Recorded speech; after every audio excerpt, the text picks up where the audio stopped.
An absolute gut puncher, Rogers Center this afternoon in the finale of the series against the Kansas City Royals. Look, after the game yesterday, we thought vibes are pretty good.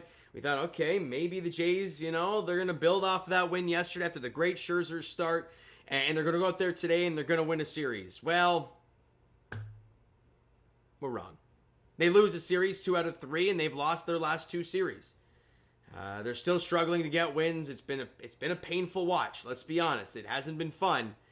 And they lose 7-4 to the Kansas City Royals in extra innings today. They had opportunities today. They gifted some runs. They helped the KC Royals out a bit during the first 9 innings of this ball game. And against a team like that who pitches as well as they do, you can't be doing that, right? And we go to that bottom half of the second inning. Well, and this is the problem. I don't believe the Blue Jays actually even had an extra base hit in this series. That's a problem. I get it. They're a great pitching staff. But no extra base hits in a 3-game series? That can't happen. Bottom of the second inning, Bo Bichette walks. Great. Barger and Kirky both get out. Good to see Kirky back, but he didn't have a great day. But then Varsho walks. You get 2 on. Ernie Clement hits an infield single. You got bases loaded and 2 out. Miles Straw, single to left field. Bo comes in to score. Varsho rounds third, but Carlos Fabus puts up the stop sign, so he gets back to third. Problem is, Ernie doesn't see him stop. He thinks he's going home, so he takes off to third, gets about halfway, and realizes that they throw it back to second. They're in a rundown. Varsho gets tagged out, and the inning is over. That's an opportunity where if you're Ernie Clement, you got to watch the guy in front of you.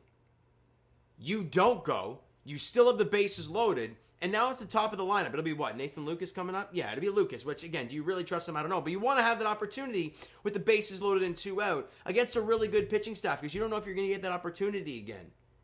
You don't get it. You sit here and think, well, at least we got the lead. And it's like, yeah, it's 1-0. That's probably not going to stand.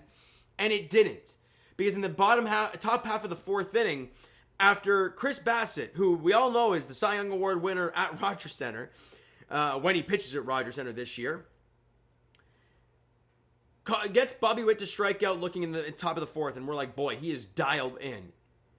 And preceding that, walks Vinny Pasquantino, walks Miguel Garcia, and hits Salvador Perez. They don't put a ball in play, and now the bases are loaded with 1 out.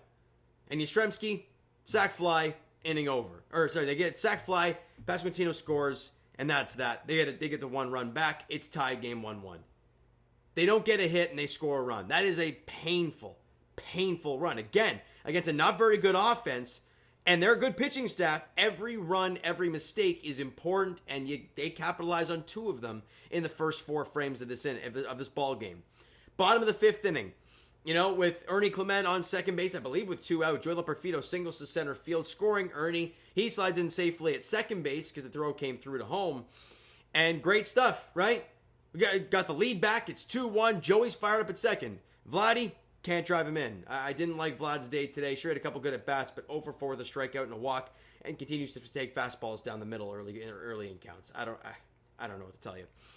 And then this is where it's a painful one of this ball game, right? Top of the 8th inning, you got a 2-1 lead. You think you got Louis Varland and Jeff Hoffman to finish this game off. Louis Varland allows a double to Bobby Witt, a single to Pasquantino, all with 2 out, and we're tied at 2.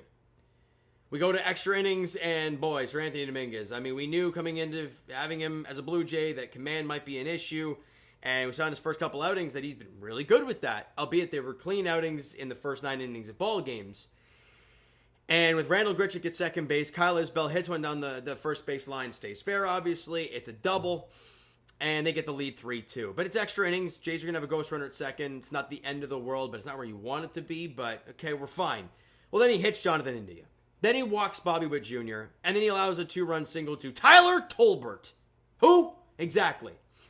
And they bring in Tommy Nance, because Sir Anthony Dominguez can't get an out, and on a Kirky error, on a sac fly, Bobby Witt comes in to score. It's bad. It's 7-2. They score a 5-piece in the inning. The Jays try and make it interesting with the fake comeback there in the bottom half of the 10th inning. Nathan Lucas with an RBI single scoring Miles Straw, who was the ghost runner, and a few batters later, Addison Barger. It's an RBI single scoring Nathan Lucas. The tying run ended up coming to the plate, but in the end, you lose 7-4. And it sucks, man. Red Sox win today. They're only 3 back of the Blue Jays. Thank God the Yankees continue to stink. They're awful. They lost 7-3 to the Marlins today. Got swept by the Miami Marlins for the first time, I believe, in their history. I could be wrong with that. But the Yankees are now only 8 games over 500. They're still 4.5 behind the Blue Jays. But it's now the Red Sox, right? We still have three less losses than the Red Sox, so we're still okay. And these Kansas City Royals that just played us, they take on the Red Sox next. So you beat us, great. Now go do it to them. Because the Blue Jays, we get the Rockies next. Now, regardless of how you feel about this team, okay, they're an imperfect ball club. We all know that. But Varsho just got back. Kirky got back. Do you think those guys are at the top of their game? Obviously not right away. Of course not. Good thing is, probably George Springer's going to be back in this series. I don't know if it's be for game 1 tomorrow or if it's going to be at some point during the series against the Rockies or at least maybe the Dodgers series. I'm not sure. You're going to get him back. Hopefully by the Dodgers series, guys like Kirky and Varsho are kind of back up to speed. They've gotten used to being out there every day, this and that again. And they're in good shape for it. Look, I hate saying that you have to sweep teams, but when a team like the Colorado Rockies are 30-80 with like over a minus 250 run differential or something. Let me check that out right quick. I checked it a couple days ago and it was pretty awful. Minus 273 run differential. They can't pitch. If you're going to try and find confidence offensively again, that's a team to do it against. Now, it is difficult in the altitude. If you've ever been out there, which I have a few years ago, I didn't really feel altitude sickness or anything, but I got headaches a lot. I don't know if that's just a thing. Find a way, boys. 8:40 first pitch tomorrow. Eric Lauer gets the bump for the Blue Jays, and you're going to hear a lot of names on their squad that you have no clue who you're talking about. Tanner Gordon, who? Exactly. He gets the ball for them tomorrow against the Blue Jays in Game 1 of that series. Game 2 is Jose Barrios versus Kyle Freeland. Kyle Freeland is atrocious. I mean, he's pitched 45 innings this year. He's 2-11 with a 5.26 ERA. He's not good at all. All right, and then you got the finale of the series, which is lined up. It's going to be Kevin Gausman for the Blue Jays, who needs a bounce back after his last start. Who cares? Goes for the Rockies. Like, honest to God, find a way. I hate saying win 2 or 3 because that team is atrocious, but find a way to, at the bare minimum, win 2 or 3 against the Rockies. And for God's sakes, go out there and maybe sweep the series. Because you want to feel confident going into that Dodgers series after the off day on Thursday. And with the Red Sox playing the Royals, do they play tomorrow against KC? They do play tomorrow, so they're playing as well. You find a way to sweep that series, and even if the Red Sox win 2 or 3 against Kansas City, let's say, you're up 4 games. You're up 4 games in the division at that point, going into that LA series. It's where you want to be. Take control of what you can control, Blue Jays, all right? We can quickly go through player stats if we want to. They weren't great, right? Joey Loperfido, 1 for 5 with an RBI. Did have 3 punch-outs. It is what it is. Bo Bichette, 1 for 3 with a run scored. Walked twice, which is interesting for him. Barger, who I feel like he's been struggling recently. I could be wrong, but I just feel like he's been quite quiet recently. He went 1 for 5 with an RBI. Kirky and Varsho both went 0 for 7 with 2 strikeouts. Not great in their ball games. They both walked once, I guess, but that's it. Ernie Clement had a good day, 2 for 3 with a run scored, walked once, 8 hits for the Blue Jays total, 8 punch-outs, walked 6 times. In the end, you couldn't capitalize on their mistakes, and they made you pay for yours. That's flat out what happened today, and obviously Sir Anthony Mingus couldn't handle the extras. Chris Bassett allowed 1 hit over 6. 1 hit. 1 run, walked 3, 2 of which in that 1 inning, and struck out 5. He was great, in fact. Other than that 1 stinker inning, which he created, he was awesome.